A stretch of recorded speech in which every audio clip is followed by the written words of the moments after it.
Hey everybody, welcome back to another episode. It's Rodney and Lauren at NextGenKarate.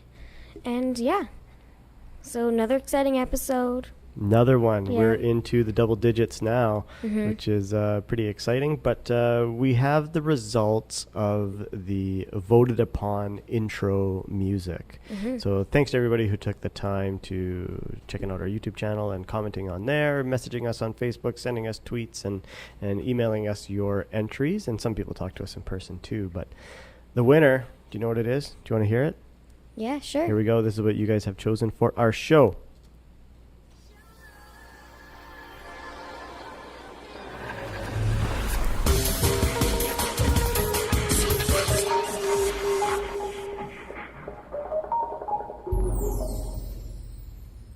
I think it's a great choice. Yeah. Hopefully that wasn't too loud and didn't blow up your eardrums as you listen to that. But I think it's a great choice. I think it's good energy. I think it kicks off the show good. Yeah. We want it to be high energy and listening to these high people. But speaking of sound and all that stuff, we had a request just to kind of talk about how we do this show. So it's a little bit complicated, but we make it work. Let me take a look around here. We have 2 computers. We have 3 video feeds. We have a mixer, some 8-channel mixer, and then the microphones, the headsets. We have lighting that lights up Lauren's beautiful face and this thing. So yeah, we use one. It's a MacBook Air. We run all our audio stations through that records audio from all our devices. From the phone calls that we take, whether it's through our phone or through the computer, from our microphones, from all the outside sources. That records all the audio. All the audio goes into this 8-channel mixer with wires coming out of it for all the channels, and then that gets sent to the MacBook. Then we have 3 video feeds. One video feed is Lauren's face camera. One video feed in the middle, we just use a GoPro, actually, a GoPro Hero 2, it says. That records our main shot, and then we use an iPhone to record my face cam. And then over here, we have an iMac that sits on the corner. This handles all the face calls that we take in. Most of them we do through FaceTime. And we just record the screen on the MacBook, send the audio out to the mixer, and then there's a special audio from the mixer that goes back into the MacBook, because when we record people's voices, if we sent them what we hear, they would hear themselves, and they'd be like talking in a loop. It'd be coming back to them. So there's a special setup in the mixer that we send the audio, a separate channel out to these people, these wonderful people that we interview. So, and then at the end, we combine all 3 video feeds. We have our audio feed, the voice of the guest on the show, and we throw it all together and then edit it in the end. So it's that's sort of what we do. And then like I said, we have some lights and microphones and headsets, and whenever we interview people in house, they always they're amazed by what we get to hear. It sounds pretty cool. But that's our setup. And then once we publish everything, we send it off and we upload it to YouTube, and then that gets the video of us and the guest, if it works. And which we just did an interview, actually this episode. We're filming the intro after the episode, but our guest here, we had a full great conversation and great video, and then we realized that the computer, for whatever reason, had an issue and stopped recording. So we apologize that we lost that video, but we're going to have him on again in the future to get another interview. But we're going to run this one because it was great. We had a great time. So, and then we take the audio component out of the full interview, and then we upload that into iTunes. And podcasts. Yeah, iTunes Podcasts and Google Podcasts. So if you want to find us, maybe you're just hearing about us now for the first time. Maybe you find us on Facebook or YouTube, but where could they find us, Lauren? So we have an email. So our email is nextgenkarateshow@gmail.com. If you want to contact us for any reason, comment, whatever. Yeah, please do. We want to hear from all you guys. We want to hear what guests you like, what parts of our show you like, and even what parts you don't like. Maybe we can get some good feedback. We'll roll with it. What else we got? On YouTube, we're just NextGenKarate, so you can search that and find us, find all our previous episodes, look at all that. Yeah. And then we're also on Facebook and Twitter, and both of those are NextGenKarate, all one show, or all one word. We are a show, but all one word, NextGenKarate. Find us on there, and please listen to us and subscribe, send us comments. We like hearing from you guys, and we appreciate all the feedback on the intro. But excellent. So should we just throw it right over to our first interview? Yeah. Here we go, everybody, and I'm going to cue up intro.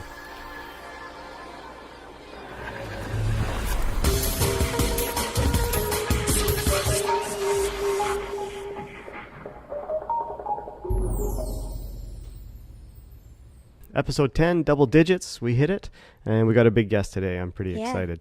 So we have Alexandru Sorin on the line. Just to intro for those who don't know him in Canada or wherever you're listening to this from. He is a 3-time Canadian national champion in individual events and team events. He's a 2-time medalist in the North American Cup. He's U.S. Open gold medalist in 2011. He's a 3 times bronze medalist in the Pan American Championships. And he's also a medalist in the Pan Am Games from 2011. He got a gold in 2015 at the World Police and Fire Games. Yeah, and you had some questions about that event. Yeah. We'll get to that one soon, too. 13 years of medals competing in Romania, which we're going to get to. But listen to this list. This guy's competed all over the world. He's competed in Portugal, Ukraine, Belgium, Spain, Austria, Brazil, Italy, Germany, Bulgaria, Yugoslavia, Turkey, Vancouver, Quebec, Las Vegas, Mexico, Paris, Nicaragua, and Fairfax, USA. That's a huge list. Yeah. We're going to have to get to that. That's a lot of travel. And from 1999 to 2007, he won consecutive medals in the national championships in Romania for kickboxing and Thai-boxing. Crazy, eh? Unbelievable. So anyway, welcome to the show. Thanks for coming on, Alexandru Sorin. How's it going? Thank you so much for inviting me. It's a pleasure to talk with you guys. And I said by writing, I love your show because you guys give so much value, and a lot of martial artists enjoy about your show. Oh, thank you. Thank you very much. We appreciate the Yeah. support. Yeah, that's great. Okay, so how'd you get started with karate and competing? I was a little boy. I was watching movies about Jean-Claude Van Damme. Yeah. And I was kind of intimidated at school, bullying. Yeah. And I want to do something, and I started karate, and I learned a lot about confidence, respect, discipline. And then I've seen some people winning medals at my club, and I say, "Oh, that's so cool to have medals. Yeah. I want that too." So my coach told me, "You have to train hard." Yeah. Okay. Yeah. So I stick with that for now. It's 24 years since I do martial arts. 24 years. Crazy. And so you started in Romania? Is that when you started karate? Yeah, I started in Romania when I was a little boy. Okay. And I'm happy I took this decision. Yeah. So did you start competing with it when you were very young? Yeah, I started competing when I was 15 years old. Okay. Yeah. Wow. Yeah. And I did the national team of Romania and then national team of Canada. I was so happy. And you said you've done a lot of kickboxing and Thai-boxing as well. Did you start with karate, or did you start with that and then expand into karate? Yeah, I started with karate, and then I did sport university, and the specialty was martial arts. Oh, okay. And I did almost all type of martial arts. I did taekwondo, I did judo, and I love so much kickboxing. Yeah. And I did competitions of kickboxing and Muay Thai. And what I knew from karate, I bring it in kickboxing. Yeah. And what I learned from kickboxing, I bring it in karate. So I win in both of my. Well, it served you well. I mean, reading out that list of accomplishments, not a lot of people can claim they've achieved what you've achieved. That's a huge result. Yeah, you've done well. So fast forward to today. Today you're running your own school. Is it in Montreal? Yeah, it's in Montreal, and it's been 2 years since I opened my school, and I love it. Is for me my main reason why I opened this school is to motivate kids and to give them confidence to become the best version of themselves. I love it. Okay, I love it. Yeah, that's what we aspire to for most instructors. We try to do that. Do you still compete now yourself, or are you transitioning to coaching and motivating and teaching? Yeah, this I changed now. I did a lot of competition. I did for 21 years competitions. Right. So I think it's enough to let the new generation, like Lori, to go front. Yeah, exactly. Yeah, it's her time for sure coming up. Yeah. So you travel around to schools in the Montreal area and you talk to kids about kind of what you went through, your history and goal setting. Yeah. Maybe you could give us a little rundown on what that situation's like. Yeah. I told them about my story, but at the end of the conference, the speech, I told them it's not that important, my story. It's important they have a story and they have to push themselves to become whatever they want and to have dreams. Because I think my opinion is when you have dreams, you go into actions. And when you go into actions, you work hard for that. And then you're going to have results. Yeah. So this is all my life about. I had dreams. I want to be in national team of Canada. And 12 years later, I did it. Wow. So what was that process like? So you competed at the World Championships, competing with Romania, correct? Yeah. And then you saw Team Canada. And what about Canada inspired you or made you set that goal? So in the venue next to Romanian team was Canadian team in 2000. This was in Munich, in Germany. Okay. And I say hi to Canadian team, and one of them said in Romanian, how are you? I said, oh my God, that's so cool. Is a Romanian guy in Canadian team. I want that. Right. So from that day, I decided I want to represent Canada at the World Championship. And that's not easy to emigrate to Canada. Right. And it took me 7 years to apply for Canada and another 5 years to go in national team of Canada and to go at the Worlds. Holy cow. Yeah. So sorry, go ahead. Yeah, of course I had the negative thoughts like it's impossible to go to Canada, it's too far, you need so much money to do that. But you know what? This is what I say to the kids too when I go to schools. When you have a dream, nothing can stop you to accomplish your dream if you want to do it. For sure. Holy, that's a long process to have to go through. That takes a lot of dedication and patience. I mean, was it a lot of roadblocks along the way stopping you? Was it hard to keep your motivation to make that come true? Yeah, imagine that I came to Canada and I had no job, and I still have to pay for my competitions because when I used to be in national team of Romania, we were like spoiled, if I can say that, because everything was paid. We had a salary. If we're winning at the competition, they give us money. So that doesn't happen so much here. And I came to Canada. I have to pay all my competitions. I said, what? Yeah. The distance. I remember I have to come out Vancouver for national championship, and I have to pay my flight ticket. Yeah. It's like a couple of $100, and I used to work as a waiter to pay all my expenses. Oh wow! Yeah. Wow! And then and as a coach, karate coach here and there. Yeah. And then now you're coaching right now. You're helping out with the Quebec team. Is that correct? Yes. Now I'm also provincial, one of the provincial coaches. So how's that transition going from a competitor to now focusing only on the other people? I love it because I like to share. Yeah. And I wanted to give what's my best. Doesn't matter if it's from my academy or from other clubs around Quebec or even in Canada. If I can help, that's my. That makes me feel happy. You know, when you do good, you feel good, right? Yes. So this is what I love to do. That's awesome. So you said you want to motivate and that next generation that's coming up, Lauren's generation that's just experiencing the nationals and the international scene for the first time. What's your main message? What do you feel like these kids need to hear? Like what are they struggling with? I think is it confidence? Is it anxiety? Is it do they just need somebody to be supporting them and cheering them on? I think they need role models, right? And also to have dreams, because if you watch TV, we can have role models. but we also have to have role models in sports.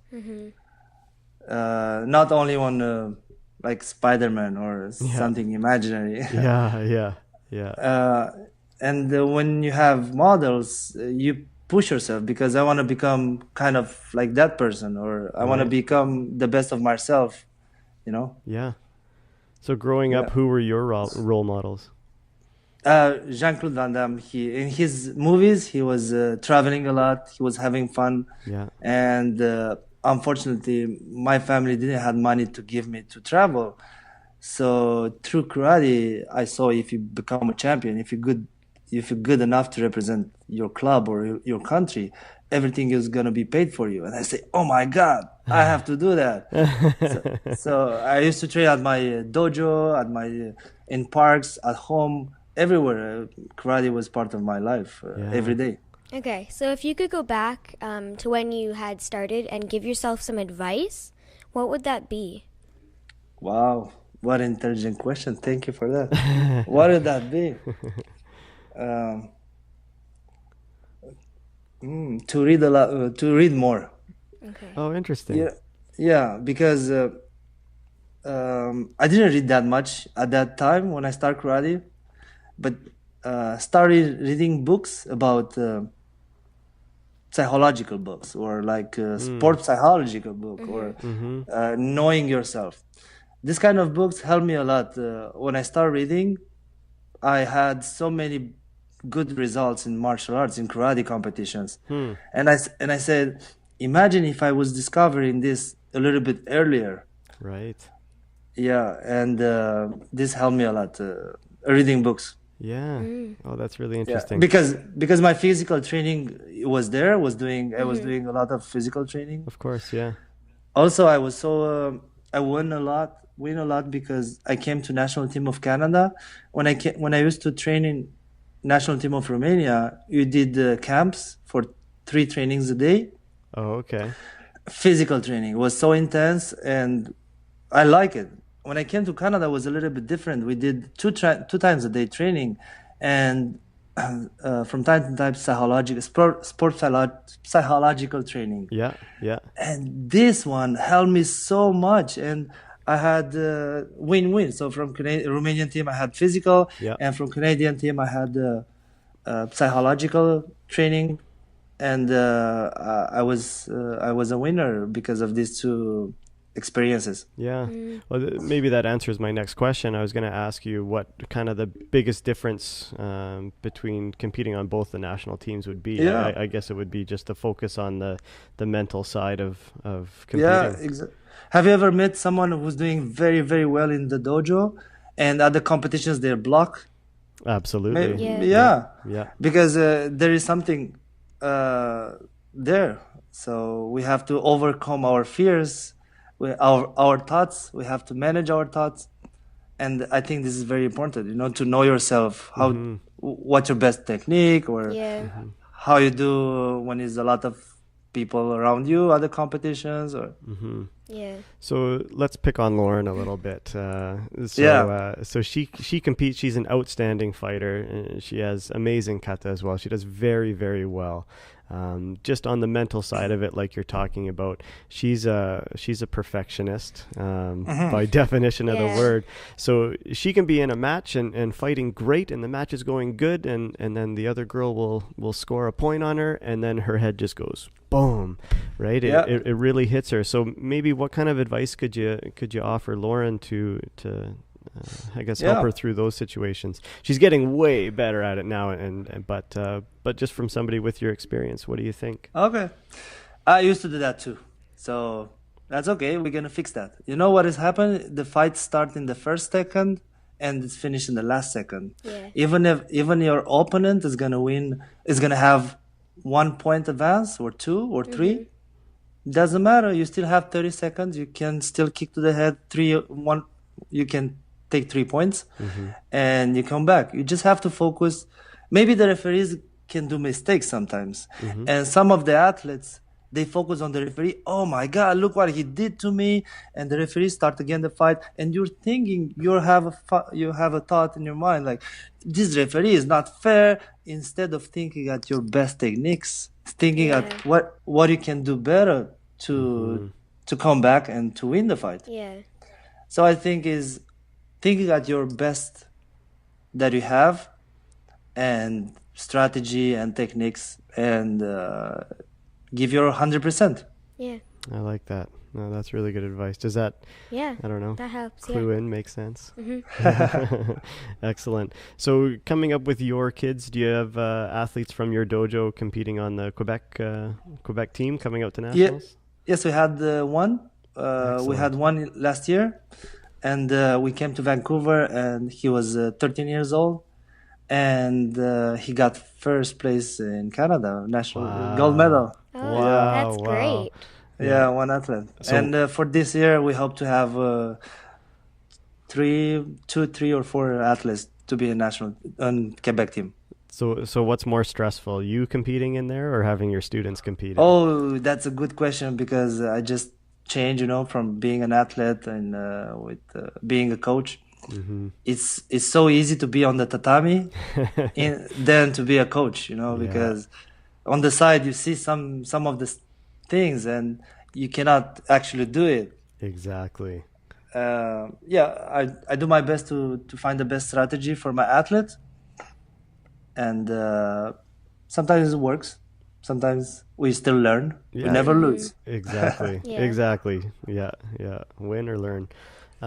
So you said your goal right now is to be helping those youth and helping the kids realize their dreams. What's your next dream? My next dream is to be part of a national team of Canada as a coach. Oh, okay. Yeah. That's a great dream. Yeah. Goes in line with everything that you're doing now. Yeah. Step by step. I think I can bring value to the team. Maybe I'm going to start one day with juniors. Yeah. And then one day to the seniors. But I also think all dreams can be accomplished. So for sure. Yeah. So that's the one you're working towards right now. Yeah. I love it.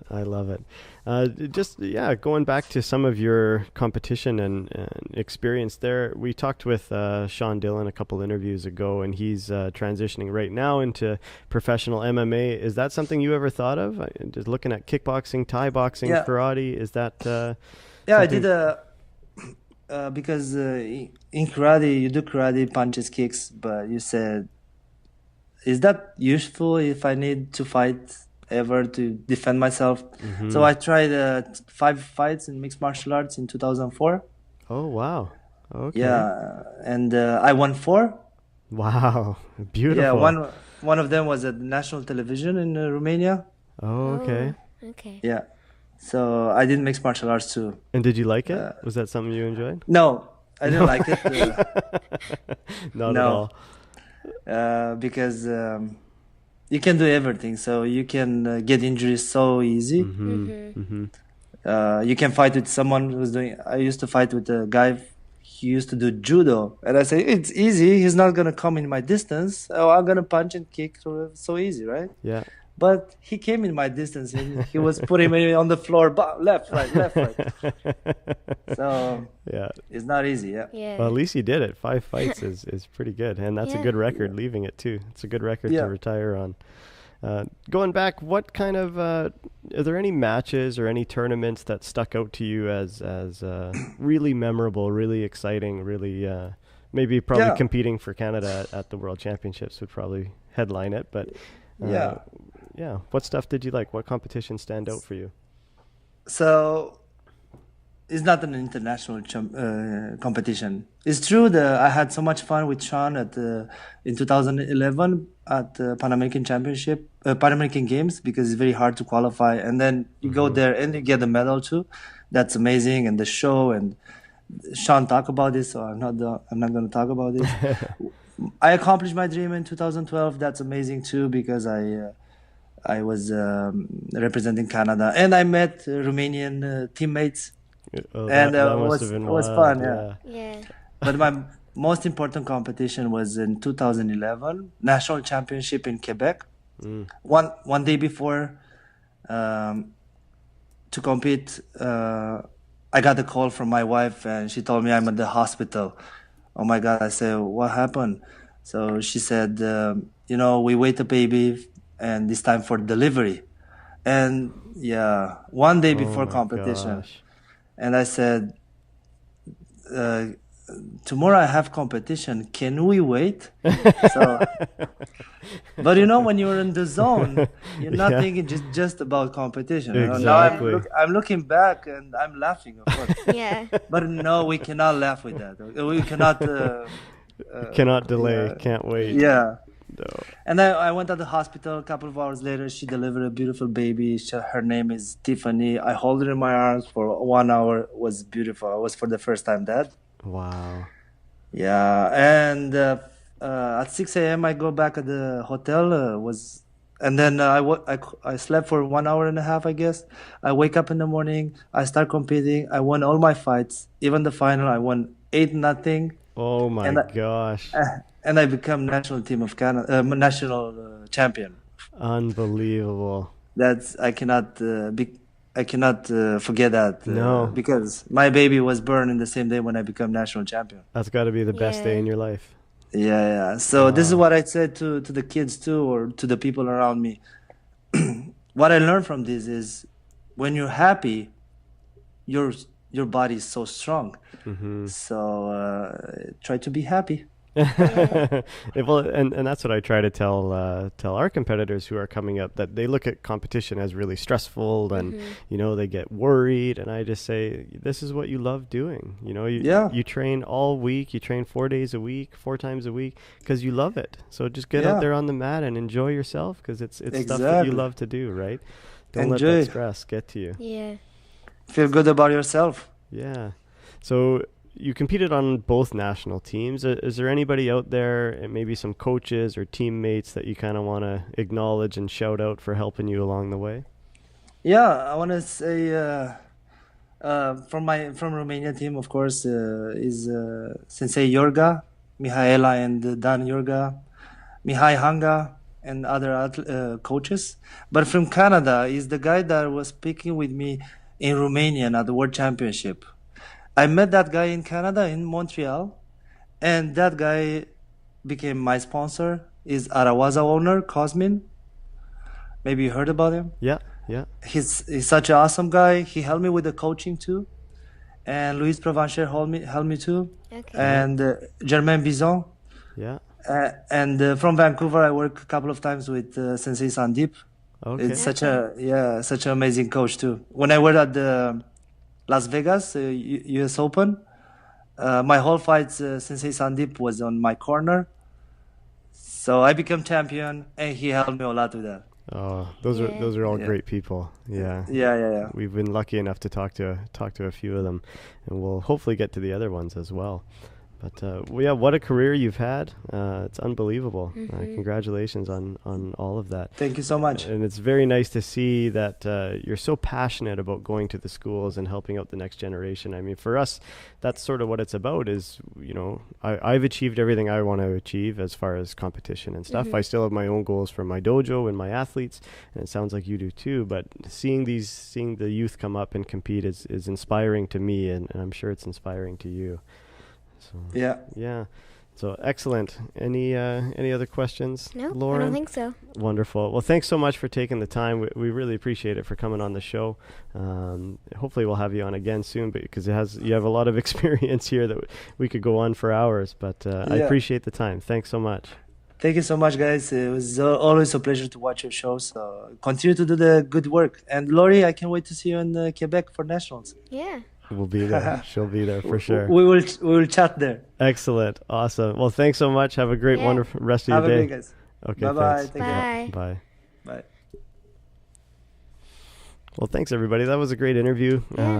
Hopefully you learned some stuff. I did for sure, but the experience that he has a lot. Sort of unparalleled by a lot of the other people. Well, nobody we've talked to has competed on national teams from 2 different countries yet, but pretty inspiring guy. Yeah.